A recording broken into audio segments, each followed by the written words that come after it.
So hello guys, আমি আবার অনেকদিন পর একটা ছোট্ট মিনি ব্লগ নিয়ে তোমাদের কাছে চলে এসেছি। তো আজকের ভিডিওটা হতে চলেছে আমার নেল এক্সটেনশন ওয়ার্কের ভিডিও। তোমরা যদি আমাকে বুকিং করতে চাও তাহলে নিচে দেওয়া নাম্বারে আমায় কন্ট্যাক্ট করতে পারো। তো চলো আমার স্টুডিওটা তোমাদের ঘুরে দেখাই।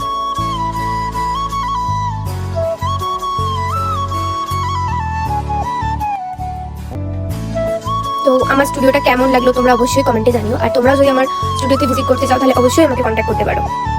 তো তারপর আমার মিষ্টি ক্লায়েন্টসরা চলে এসেছিল আমার কাছে মেক করার জন্য। তো তোমরা দেখতেই পাবে যে কেমন কি হয় জিনিসটা। তো চলো দেখতে থাকো। তারপর একটা ছোট্ট বোন ভিডিও কল করেছিল, তোমরা দেখতেই পাচ্ছ। ও তো ক্যামেরার সামনে আসতেই চাইছিল না, আমি জোর করে বলছিলাম, আমার খুবই লজ্জা পাচ্ছিল। দেখতেই পাচ্ছ খালি হাসছিল। তো তোমরা আমাকে এভাবেই সাপোর্ট করতে থাকো। অনেক অনেক ভালোবাসা তোমাদের জন্য। I love you. তো তারপরে আমি আমার কাজে ফিরে গেছিলাম অ্যান্ড তোমরা ফাইনাল রেজাল্টটা দেখতে পাবে। চলো ওর থেকে শুনে নাও। তো বল, কোথা থেকে এসেছিস তুই? তো আমার কাছে মেল করে কেমন লাগলো একটু দেখিয়ে দে। নেক্সট বার আবার আসবি তো? হ্যাঁ, আচ্ছা, থ্যাংক ইউ।